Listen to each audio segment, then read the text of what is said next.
And here we go Hello. again. Hi, everybody. We have a problem. Clearly, Yeah. we've now seen 2 of these fucking movies.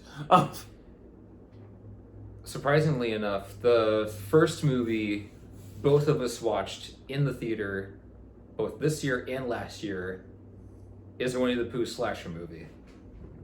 Yes. So, Let that sink in. So the first movie, on a $50,000 budget, made $5 million. They made more. Yep. They made like 100 times more than their budget cost. So we got a sequel. and the bigger budget for this one actually shows. Like, there's a lot more. There's a lot more camera work where it doesn't look like an amateur did it, like the first movie. They have pretty cool overhead shots, lots of visual effects in here that actually look pretty good for the most part. I think the biggest improvement is the Oh. character designs for Winnie the Pooh and Piglet. Like actual makeup rather than just $700 rubber masks that you can buy online. So, in between the first and the second movie, a lot has happened. We now have a whole cinematic universe of this nonsense. So it's called the Twisted Childhood Universe. And we got a bunch more, which we'll cover at the end. Mm-hmm. So, I think we said in the first review of the first movie that it was a really stupid movie, but it was kind of funny. And we rewatched it before we watched Blood and Honey 2, and it was fucking unbearable. It was unbearable. It was really boring. Like, so fucking boring the first half. I almost fell asleep, which usually doesn't happen with a movie I've seen before. So it really goes to show how much of a slog it is to go through. It was painful to watch. It was painful to go through. It was way more entertaining the first time. And I think that had a lot to do with the audience. Yeah. Because watching it by myself, well, just us two. Yeah, it wasn't great. Rough. So, a lot has happened in between this. None of the actors from the first movie reprised their roles. So, the guy who played Winnie the Pooh doesn't reprise his role. Christopher Robin's played by a new actor. I don't think even Piglet's actor is reprising it. No, everyone's played by a different guy. And they actually have a pretty clever and almost kind of mind-blowing retcon for the first movie, where that first movie is now just a movie within a movie.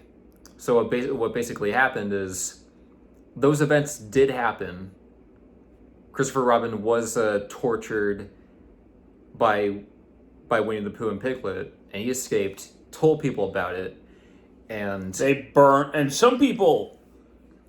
a lot of people thought Christopher Robin was making it up and he just killed everybody in the 100-acre wood, which is a direction I was not expecting this movie to take. It's actually pretty cool. But then other people were like, no, he's telling the truth. So they just burned down the 100-acre wood. Yeah. And they're trying to find these monsters. Well, at the same time, now that the story is out about a bunch of monster men in the woods killing people, some people made a movie, and that movie is Winnie the Pooh, the first Blood and Honey. You actually, at one point in the movie, see a kid watching it on screen, and they add something to it, which is the best thing ever, and we'll get to that later. So this movie starts with just like the first movie, starts with an animated sequence, but this time it's explaining because it tells you Christopher Robin escaped the massacre. He got out. And things have not been going well for him because a lot of people think you killed all those people. Nobody believes him. Well, some people do. But mostly everyone doesn't believe him. Yeah, so he's been going to we'll get to that. So after that, we see these 3 girls in a RV. It's actually a pretty cool opening kill scene. And they're playing with a Ouija board, trying to get the spirits of the 100-acre wood to talk to them. And And then Winnie the Pooh just like comes in, tips over the RV, and all three of the girls are killed. between Actually, all the kills in this movie are really brutal, pretty intense, and just Pooh, like upping the ante from the first movie. Pooh is a complete and utter savage in this movie. Yeah. He was brutal in the first movie, not to this extent. I won't say those brutal kill he had in the first was when he ran over that girl's head with the car. This movie has way more than that. But you also are introduced to Owl in this movie now. So we have Owl, who looks really weird. I don't know how I feel about Owl's design. I like it. So... And also, these guys, Pooh, Tigger, and Owl, they have different kill methods where Pooh just uses weapons or his bare strength. His brute strength. Bare strength. Owl's like flying around. There's this one point where he's spotted by a kid through binoculars. The kid runs away, and his dad is there because he's doing like a hunting, or not hunting, but they're bird watching. The kid runs away. The dad's left behind, and then Owl just swoops in, carries him off the ground, and just flies away. And it's really quick. And Owl's like flying around, stalking people. Tigger's Freddy Krueger. Tigger's basically Freddy Krueger. He even says "bitch" plenty of times. He has the deep, gravelly voice. He moves his head. Yeah, that's like something about this his movie. body language, even with his hands, which, like, he has long claws, just like Freddy Krueger. He's just Freddy Krueger if he was a furry. That's something about this movie that I want to point out is that at least Owl and Tigger talk a lot more than Pooh and Piglet did in the first movie, because the only line of dialogue they had in the first movie was Pooh says "you left," and that's the only line of dialogue these creatures have. No, yep. Owl and Tigger talk a lot. I think Pooh has one line. He only has one line. And Piglet has a couple. We'll get to Piglet in a minute, because I have questions. So, you see that Christopher Robin's going to like this, some sort of therapy. I forgot what the type of therapy is called, where they put you to sleep so you can see so you can like look in your dreams. I forgot what kind of therapy it's called. It's like in the Five Nights at Freddy's movie, where Josh Hutcherson like goes to sleep, tries to look back at his memories to find clues. That's like what Christopher Robin is doing here. Like he's closing his eyes, focusing his mind, trying to think back to what happened to his brother as a kid. So here's another major improvement. There's like a huge lore drop in this movie, which I was not expecting at all. And there's a couple improvements I want to talk about between the first and second movie right there. Mm-hmm. There's actually lore in this movie. There's a plot in this movie. Yeah. It's not just, shock value, Winnie the Pooh's killing people. No, they actually like have a lot of story and lore built in here, which I wasn't expecting. Part of it is very contrived, and I'll get to that toward the end of the movie. But I think you know exactly what I'm talking about. There are spoilers in this review, just so you know. So if you're going to watch this movie, watch this review after. Yeah. I mean, we probably spoiled a few things, but whatever. Doesn't matter. The first movie, the main character was some random chick. I don't even remember her fucking name. Me neither. In this movie, the main character is actually Christopher Robin. And unlike in the first movie, this movie actually kind of makes you care about Christopher Robin.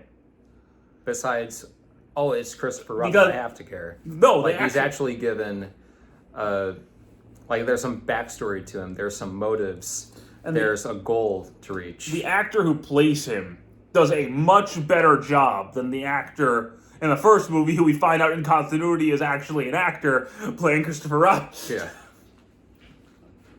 But, so after after Christopher Robin does his therapy session, his friend pulls up, whose name escapes me. But he's all like, "You need to keep your distance, please." She's like, "No, Christopher, we're friends. I trust you. I want your cock." And so they drive away, and they're talking about, I guess there's a rave going on or something. Yeah. And Christopher Robin goes back to his house because I guess he still lives with his parents. They imply he's young. I would say early to mid-20s, maybe. I think mid-20s. I don't know. He might have been younger. Maybe I'm going to say he's like 23, 24. Maybe. He seems young. But you get Christopher Robin's family dynamic. His mom's there, his dad's there, his little sister's there, and his twin brother, who is missing, which is a big plot point in the movie. Then we go back to 100 Acre Wood, where there are these hunters looking for, the crossbreeds. Mm-hmm. Owl spots them, goes and tells Pooh about it. And Piglet's there, and Piglet looks a lot different. And now you might be thinking to yourself, didn't Piglet die in the first movie? Apparently not. Well, that was either added to the script of the movie within the movie, or he just survived. My guess is that because it was a movie within a movie, that just never happened to Piglet. Yep. But they are like, all right, so either we're going to get killed, or we are going to go fight back. And they do. Except then Piglet gets his head blown off by a shotgun. Immediately! He just gets his head blown off! Which really surprised me because... I wasn't expecting him to just get murked like that. But just shotgun blast to the head. I was like, oh. And you see it again. Like, you see his head is just gone. It's just an open wound. Because he's all over the poster. But I didn't expect him to just die. And so now... Because they made a big deal. The director made a whole big deal about, oh, Piglet's not dead. Piglet's not dead. I guess he is! And then it's by this point, Pooh, Owl, and Tigger are like, okay, now let's just kill people. And that's pretty much what they do. Like, there's Tigger, not a whole lot of strategy they're playing. They're just killing people. Now, like they've just gone mad. Tigger is actually hidden behind a locked cage door because he's loony. Yeah. As if Pooh Bear isn't, but so we got another therapy session with Christopher Robin. And you see a big part of his backstory, which is there was a birthday party when he was a kid. And his little brother, or I think it's his twin brother, his brother got taken away, and Christopher Robin can't see the guy's face, and he's freaking out. And so he tells his parents about it. The dad confirms that thing actually happened. It wasn't a nightmare, like Christopher Robin may have thought, and tells him, pay attention to more clues. If you can see the face of whoever took him, then we can go further into the investigation. But also during this, Christopher Robin did finish medical school. And I think he's a doctor? Or is he a nurse? Seems more like a nurse. And but he gets fired and then sees a person like with a mangled face, because there were 3 people that Pooh attacked. Yep. One of them survived. And he's like, what happened? We'll get to that later. So... Christopher Robin does some research, and you see like little hints of like, what was it? I missed this part because I went to the bathroom. He's looking up on YouTube, not YouTube, Google about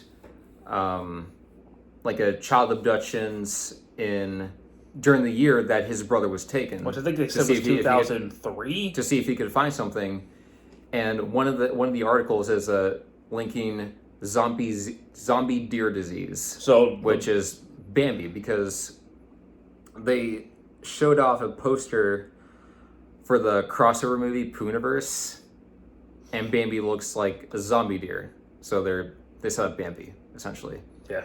And Christopher Robin finds an article about this crazy scientist who's performing unethical experiments, and that comes back later when Christopher Robin finds the same old guy who was looking at him in the hospital. And he puts 2 together. That's the guy who kidnapped Yeah, and he has a flashback to the day his brother was taken, and sees that same old guy's face in the van. Oh, something I missed. When he's having the flashback of his brother, he also has a flashback of Pooh Bear. Mm-hmm. You find out Pooh Bear was never this happy, nice little bear in this universe. No, he was always violent. He was always messed up. Like he wouldn't hurt Christopher Robin, but he was like covered in blood. He was eating. I don't know if he was eating animals or if he was eating people. He looked very mean, very grizzled, very violent. So Christopher Robin was suppressing what he saw as a kid. Yeah. Which was, they were clearly violent, but he just ignored it. Mm-hmm. But you don't see like what Rabbit, Owl, Tigger, or any of them look like. Just Pooh. You just see little Pooh.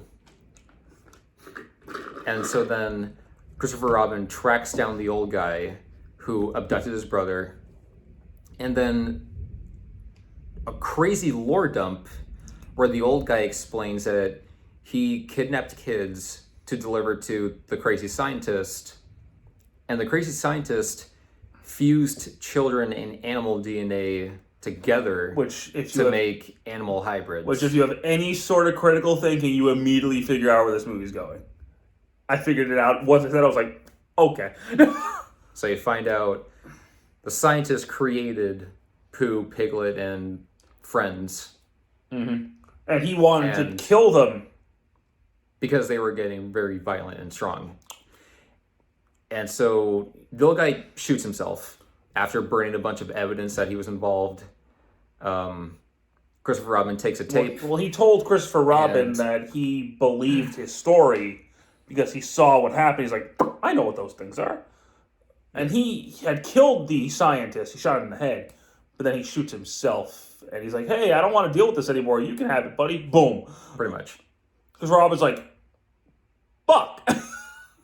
So Christopher takes a little recording tape from the old guy, and it's voiced over by the scientist who's saying that all these creatures are super strong and powerful. They're violent. I have to kill them before they kill me. And he mentions something about the creatures having regenerative powers, like Wolverine. We'll get to essentially. That. So now Pooh, Owl, and Tigger are all in Ashdown. And they go absolutely nuts. Owl kills Robin's friend. I forgot the fucking guy's name. Tigger and Pooh go down to a rave party. No. Pooh kills Christopher Robin's family first. Oh yeah, he kills Christopher Robin's parents before going to the rave. Mm-hmm. And he does something to the sister. He abducts her. Christopher Robin finds him. He's like, okay, Pooh's going down. Mm-hmm. He's had enough. And then we get my favorite sequence of the whole movie, the rave party, where Tigger and Pooh just go absolutely ballistic. Oh, earlier they kill everybody. Like Pooh takes a bear trap on a chain, launches it toward a random girl. The bear trap snatches her head. He yanks it, rips the girl's head off, yanks it toward him. He pulls out a baseball bat and then just whacks it. And the head just explodes. And the head explodes. It's awesome. They're just going to town on these ravers. And they just go at it for so much 20 so minutes. that in the credits of the movie, there's like 5,000 ravers. Yeah. Like each individual background actor in the rave is listed as a raver. I didn't think the movie would get this meta, but earlier on, you see the love interest babysitting his kid who's dressed up like Freddy Krueger and Jason Voorhees. Mm-hmm. He's watching Blood and Honey, the first movie, on the screen. They add a scene where Pooh gets hit by lightning and says, it's Pooh in time. And I just could not. So, during this rave, like we said, Pooh and Tigger are just going to town on everybody. And they don't really have a real reason to kill these people. Besides just, they live in Ashdown. Owl even says, don't like us. Have fun. Yeah. So Christopher gets there, and he has a gun. And by the point he gets there, everybody's fucking dead. Just about. Tigger slaughtered like 20 people. Pooh has slaughtered 12 people. So Christopher Robin's looking for Pooh. He gets Tigger instead, and Christopher Robin's like, you know what? I'm not gonna try to reason with you people. Just shoots him in the stomach. Yeah. And then Tigger just like, he's like, ouch. Ow, and he just leaves, and you never see him again. he just bounces. So Christopher Robin does confront Pooh Bear, and they have their climactic final battle, which Pooh ends up with a chainsaw that's on fire, which they advertise a lot, and he never kills anybody with it. Missed opportunity.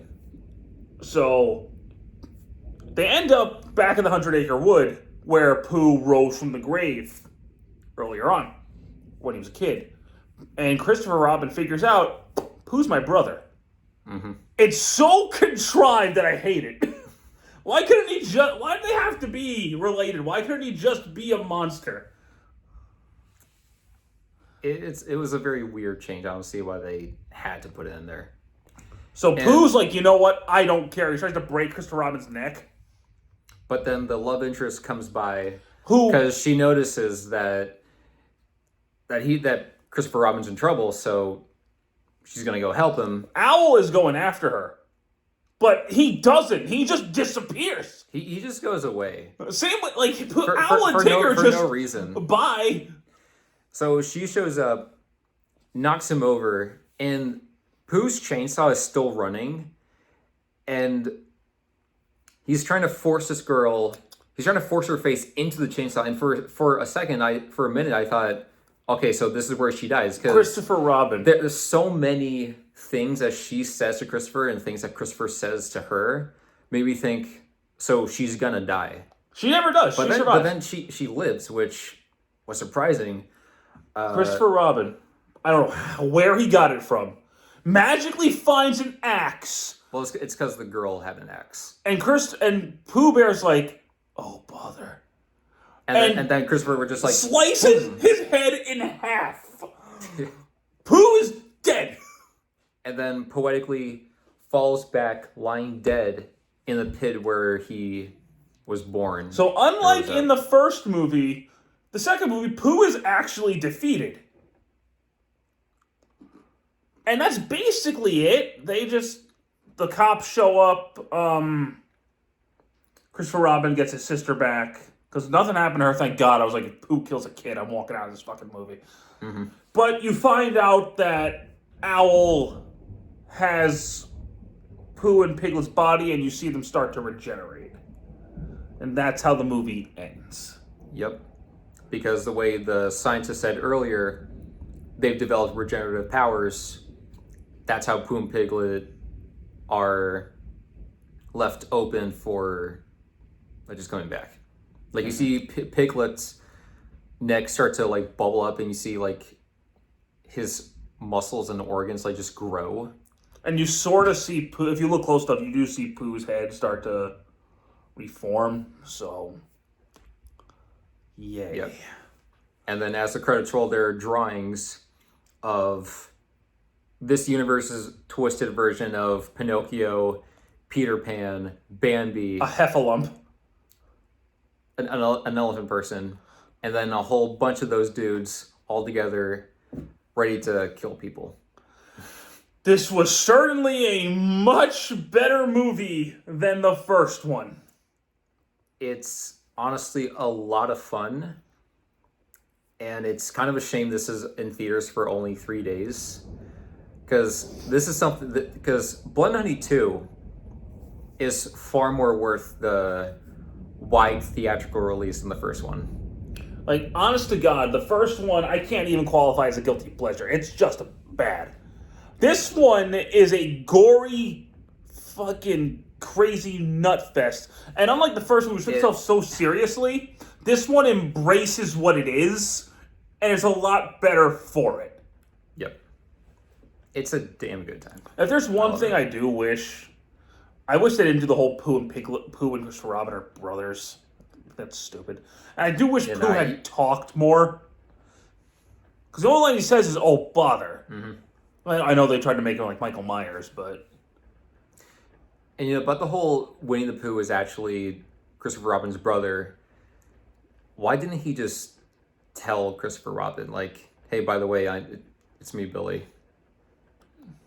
Unless you had no memory about it, which he does, because after Pooh kills Christopher's parents, he goes up to Christopher's room, sees a picture of... Oh, he goes up to Billy's room.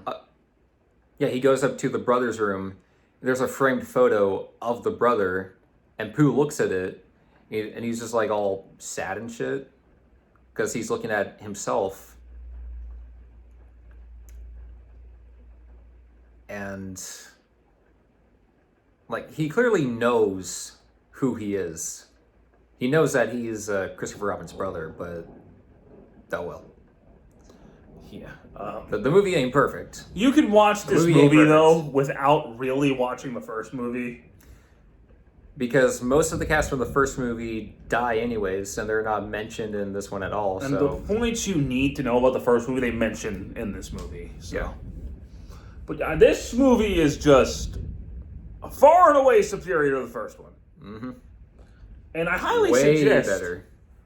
If you have any sort of morbid curiosity, if you don't have the time to watch it in the theaters, I get it. It's only in 3 days. It's only like 3 days. So by the time you watch this video, it'll be out. It's just gone.